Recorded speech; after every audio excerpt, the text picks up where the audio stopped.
It is possible for a class definition to be made inside another class definition. This is called a nested class or an inner class. This can be a handy way to organize your program if a class is used by only one other class. The utility class can be defined as a member of the main class.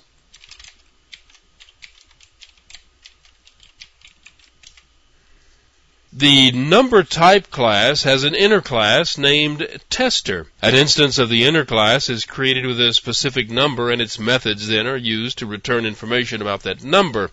The main line of the outer class accepts an integer on the command line. A new object of the number type class is created, and the showNumber method is called. The showNumber method here creates a new tester object.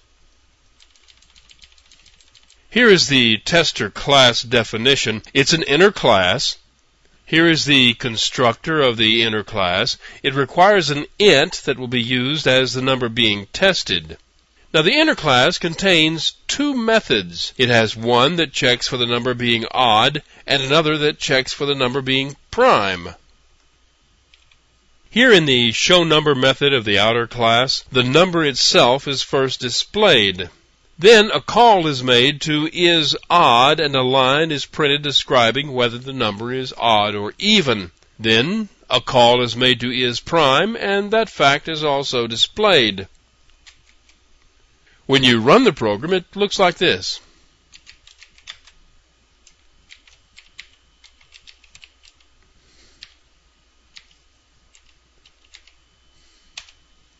The access of an inner class is about the same as the access permissions of a method in the same class. For example, in the same way that a method has access to the data defined in that class, an inner class has access to the data of its containing class. And you know about static methods. Just as a static method can only access static data items and other static methods, it can only access inner classes that are declared as static.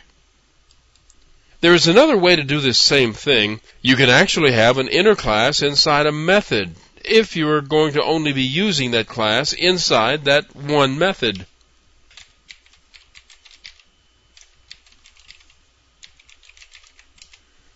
Now, in this version of the program, the main line is the same as it was previously. The difference is in this showNumber method.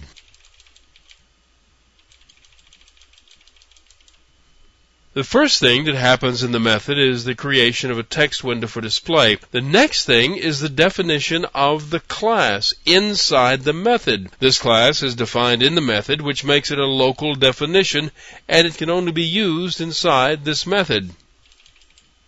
Here you see an instance of the class is created and its methods are called to return information about the number. The program is just like the previous one, except the inner class is now inside a method. When you run it, you get the same result as you would from running the previous program.